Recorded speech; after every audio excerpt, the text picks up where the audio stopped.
Chapitre 3. Évolution d'un système chimique. Pourquoi est-ce qu'une transformation chimique s'arrête-t-elle? Comment déterminer la quantité de matière des espèces chimiques à la fin d'une transformation? Nous disposons d'un volume V1 égal à 20 ml de solution de diode, de concentration en quantité de matière C1 égale à 4 fois 10 puissance moins 3 mol par litre. Nous prélevons ce volume à l'aide d'une pipette jaugée de 20 ml et transvasons la solution dans un bécher. Nous disposons également d'une solution de thiosulfate de sodium de concentration en quantité de matière C2 égale à 1 fois 10 puissance moins 2 mol par litre.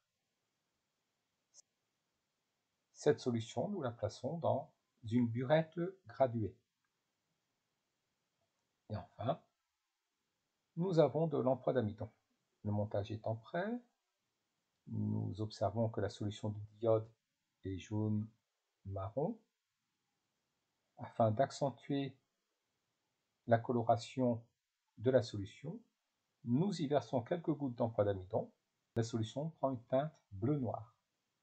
En effet, en présence de diode, l'amidon se colore en noir. Nous allons verser petit à petit la solution de thiosulfate de sodium dans le bécher.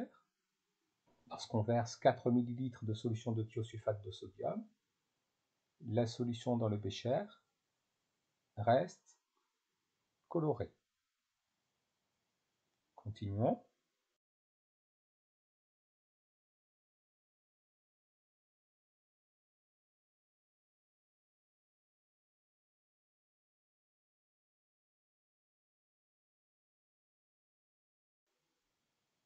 Lorsque nous avons versé 8 ml de solution de thiosulfate de sodium dans le bécher, la solution reste colorée. Il en est de même lorsqu'on verse 12 ml de solution de thiosulfate de sodium.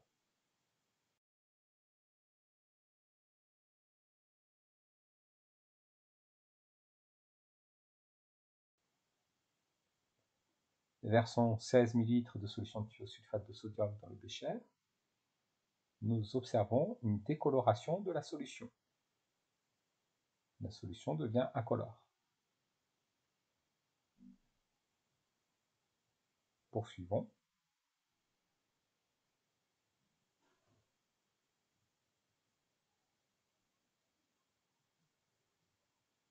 Versons 20 ml de solution de thiosulfate de sodium dans le bécher. La solution demeure incolore. Continuons à verser. La solution demeure incolore. Retrouvez l'équation de la réaction, sachant que les couples oxydants-réducteurs mis en jeu sont les suivants: diode, iodure et tétrathionate, thiosulfate. Au début de la réaction, nous avons mis en présence du diode de formule I2 et du thiosulfate de formule S2O3 2-. Censés être les réactifs, nous allons les mettre à gauche du signe égal. Le diode se transforme en ion iodure. On vérifie la conservation de l'élément iode. Il y en a deux à gauche, un seul à droite. Donc nous allons rajouter le nombre stoichiométrique 2 devant ion iodure. Il n'y a pas d'atome d'oxygène ni d'atome d'hydrogène. Nous allons maintenant vérifier la conservation de la charge électrique. Aucune charge électrique à gauche. À droite, nous avons 2 fois 2 charges négatives que nous allons compenser à gauche par 2 électrons. Le thiosulfate donne du tétrathionate. Commençons par vérifier la conservation de l'élément chimique commun aux deux, mis à part l'oxygène et l'hydrogène, c'est-à-dire ici le soufre. Il y a 2 atomes de soufre à gauche, 4 atomes de soufre à droite. Donc nous allons rajouter un nombre stoichiométrique égal à 2 devant le thiosulfate, de façon à avoir 4 atomes de soufre. Passons à l'élément oxygène. Nous avons 2 fois 3, 6 atomes d'oxygène à gauche, 6 atomes d'oxygène à droite, l'élément oxygène est conservé. Passons à la charge électrique, puisqu'il n'y a pas d'élément hydrogène. Nous disposons de 2 fois 2, 4 charges négatives à gauche et de 2 charges négatives à droite. Donc nous allons rajouter 2 électrons à droite. Le nombre d'électrons échangés dans les deux demi-équations est égal. Donc nous allons additionner membre à membre les deux demi-équations et nous obtenons que 2 moles de thiosulfate réagissent avec 1 mol de diode pour donner 2 moles d'ion iodure et 1 mol d'ion tétrathionate. À noter que nous pouvons mettre une flèche à la place du égal dans l'équation bilan de la transformation. Quelle observation permet d'affirmer qu'une transformation chimique a eu lieu? Lors de l'ajout de la solution de thiosulfate dans la solution de diode, nous avons observé un éclaircissement de la solution de diode. Donc il y a eu transformation chimique. En effet, comme la solution s'éclaircit et que la couleur noir-bleu est due à la présence du diode, le diode est consommé. Sa quantité diminue. L'un des réactifs est donc le diode. Identifier le réactif limitant. Le réactif limitant est l'espèce chimique responsable de l'arrêt de la transformation lorsqu'elle est entièrement consommée. La solution restant colorée, il y a encore du diode. Donc si la transformation s'est arrêtée, c'est qu'il n'y a plus d'ion thiosulfate. Les ions thiosulfate constituent le réactif limitant. Pour un volume versé V2 égale 4 ml, calculez la quantité de matière initiale de diode ainsi que la quantité de matière d'ion thiosulfate versée. La quantité initiale de diode se calcule en multipliant la concentration de la solution de diode par le volume de solution de diode V1. La quantité de thiosulfate se calcule de la même manière en multipliant la concentration C2 de thiosulfate par le volume V2 de thiosulfate de sodium versé. Nous exprimons les volumes en litres. 4 ml, c'est 4 fois 10 puissance moins 3 litres. 20 ml, c'est 20 fois 10 puissance moins 3 litres. Nous obtenons donc que la quantité initiale de diode est de 8 fois 10 puissance moins 5 mol et la quantité de thiosulfate versée est égale à 4 fois 10 puissance moins 5 mol. Nous allons suivre l'évolution de la transformation chimique à l'aide d'un tableau d'avancement. Dans ce tableau, nous indiquons sur la première ligne l'équation de la réaction chimique modélisant la transformation. Nous allons considérer 3 états de l'évolution du système. L'état initial qui correspond au tout début de la transformation. Cela correspond à l'instant où les réactifs ont été introduits. C'est l'instant initial avant même que la transformation ne commence. L'état intermédiaire correspond à un état quelconque de l'évolution de la transformation chimique.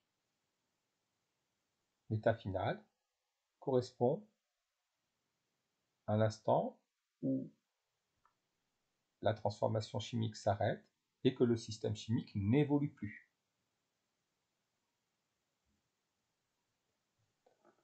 Dans ce tableau, nous allons indiquer les quantités de réactifs et de produits dans les 3 états, à l'état initial, intermédiaire et final.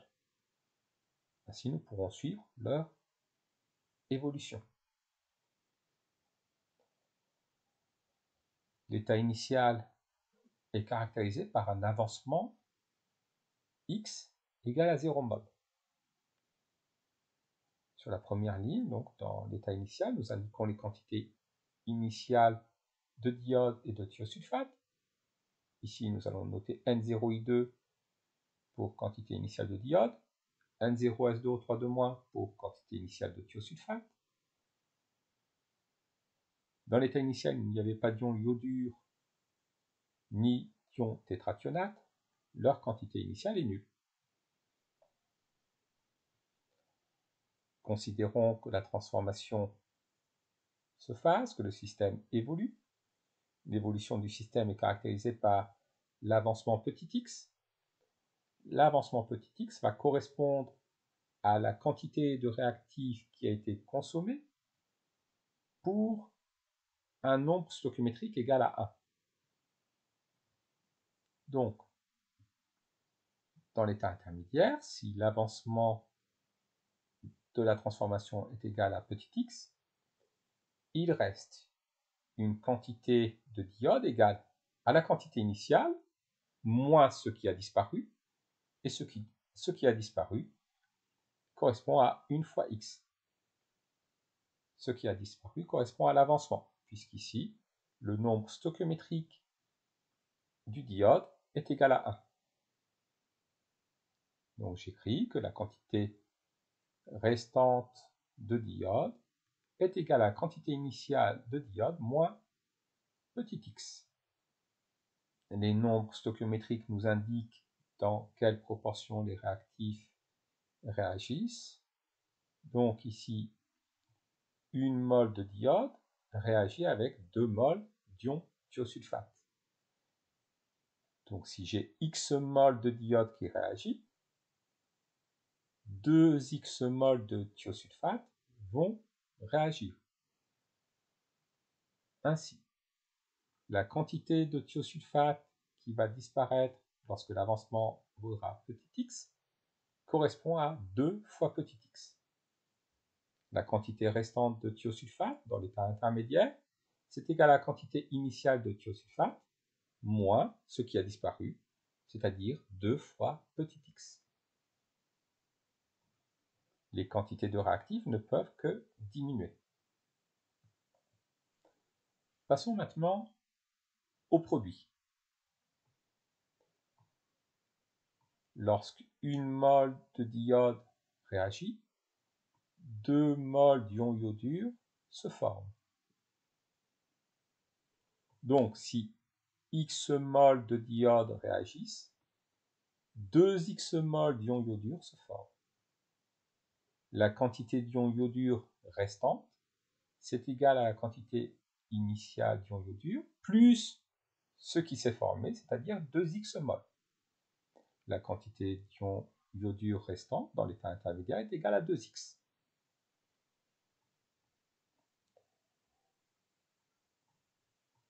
Lorsqu'une mol de diode réagit, 1 mol d'ion tétrathionate se forme. Ainsi, lorsque X mol de diode réagit, X mol d'ion tétrathionate se forme.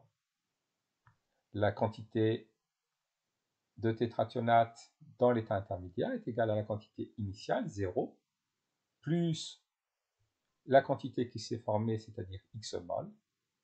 La quantité d'ion tétrathionate dans l'état intermédiaire est donc égale à X. Lorsque la transformation s'effectue, l'avancement augmente jusqu'à une valeur finale notée XF qui correspond à l'état où le système n'évolue plus. L'avancement correspondant à l'état final est donc égal à XF. Pour remplir la ligne correspondant à l'état final, on recopie la ligne correspondant à l'état intermédiaire en remplaçant petit x par XF. Calculer la valeur de l'avancement final XF. D'après nos observations, les ions thiosulfate constituent le réactif limitant. Donc, lorsque la transformation s'arrête, il n'y a plus d'ion thiosulfate dans le système. C'est-à-dire que la quantité finale d'ion thiosulfate est nulle. La quantité finale d'ion thiosulfate est donnée dans le tableau d'avancement, dans la dernière ligne, et la colonne correspondant à l'ion thiosulfate. Elle vaut quantité initiale de thiosulfate moins 2XF. Donc, en supposant que les ions thiosulfate sont le réactif limitant, on peut dire que la quantité finale d'ion thiosulfate est nulle, puisqu'ils ont été entièrement consommés, et donc que la quantité initiale d'ion thiosulfate moins 2 fois XF est égale à 0. Nous déduisons l'expression de l'avancement final. L'avancement final est donc égal à la quantité initiale de thiosulfate divisée par 2. Elle vaut ici 4 fois 10 puissance moins 5 divisé par 2, c'est-à-dire 2 fois 10 puissance moins 5 mol. On déduit les quantités de matière finale des réactifs et des produits. Détaillez les calculs. Comme nous avons supposé que les ions thiosulfate étaient le réactif limitant, la quantité finale des ions thiosulfate est nulle. La quantité finale du diode est donnée dans le tableau d'avancement. Première colonne, colonne du diode, et dernière ligne correspondant à l'état final. La quantité finale de diode est donc égale à la quantité initiale de diode moins XF. Nous remplaçons par les valeurs numériques. La quantité finale de diode est donc égale à 8 fois 10 puissance moins 5 moins 1 fois 2 fois 10 puissance moins 5, c'est-à-dire 6 fois 10 puissance moins 5 mol. À l'état final, il reste 6 fois 10 puissance moins 5 mol de diode. La quantité finale des ions iodures est également donnée dans le tableau d'avancement. Il suffit de regarder la colonne correspondant aux ions iodures et la ligne correspondant à l'état final. La quantité finale des ions iodures est égale à 2 fois XF, c'est-à-dire 2 fois 2 fois 10 puissance moins 5, 4 fois 10 puissance moins 5 mol. Enfin, la quantité finale des ions tétrathionates est donnée en croisant la quatrième colonne et la dernière ligne. Elle correspond à 1 fois XF, c'est-à-dire 2 fois 10 puissance moins 5 mol. Donc ici, l'avantage du tableau d'avancement, c'est qu'il nous a permis de déterminer les quantités finales des réactifs et des produits.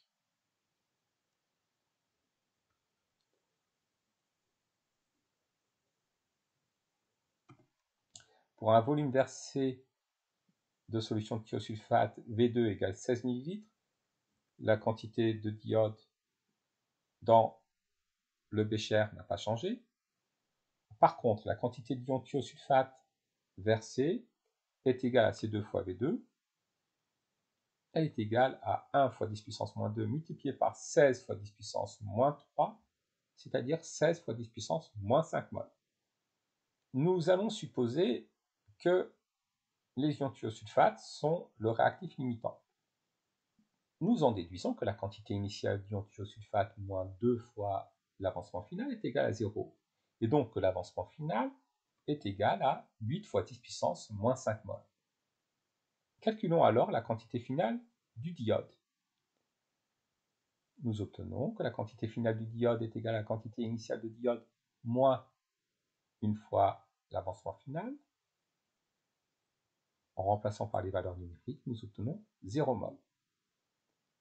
Nous nous apercevons alors que les réactifs diode et thiosulfate ont entièrement été consommés à la fin de la transformation. Il n'y a donc pas de réactif limitant. On dit que les deux réactifs, diode et thiosulfate, ont été introduits dans les proportions stoichiométriques. On a versé le diode et les ions thiosulfate de manière à ce que leur quantité soit proportionnelle au nombre stoichiométrique de l'équation. Ainsi, ils ont entièrement réagi entre eux. La quantité finale des ions iodures est toujours donnée par 2 fois XF. Ici, on trouve 1,6 fois 10 puissance moins 4 mol. La quantité finale des ions tétrathionates est donnée par le tableau. Elle vaut XF. Et dans ce cas-là, elle correspond à 8 fois 10 puissance moins 5 mol. Dans le cas V2 égale à 16 ml, nous avions observé une décoloration totale de la solution. En effet, lorsqu'on a versé 16 ml de solution de thiosulfate, tout le diode a été consommé, tout le diode a réagi avec les ions thiosulfate versés. Comme il n'y a plus de diode dans la solution est devenue incolore. Pour un volume versé V2 égale à 20 ml, les quantités initiales de diode et de thiosulfate sont les suivantes: 8 fois 10 puissance moins 5 mol et 2 fois 10 puissance moins 4 mol. En supposant que les ions thiosulfate sont le réactif limitant, nous obtenons un avancement final est égal à 1 fois 10 puissance moins 4 mol. Calculons alors la quantité finale de diode. La quantité finale de diode obtenue est égale à moins 2 fois 10 puissance moins 5 mol. Cette quantité est négative, ce n'est pas possible. Cela vient du fait que notre hypothèse de départ est absurde. Les ions thiosulfate ne sont pas le réactif limitant. Changeons d'hypothèse. Supposons que le diode constitue le réactif limitant. Nous obtenons donc que la quantité finale de diode, qui est égale à la quantité initiale de diode moins l'avancement final, est nulle. On résout l'équation, l'avancement final est égal à la quantité initiale de diode, l'avancement final vaut 8 fois 10 puissance moins 5 mol. Calculons alors la quantité finale des ions thiosulfate, elle est égale à la quantité initiale moins 2xf. Nous obtenons 4 fois 10 puissance moins 5 mol. Cela nous confirme bien que le diode est le réactif limitant et que l'avancement final vaut 8 fois 10 puissance moins 5 mol. Nous pouvons alors calculer la quantité finale des produits.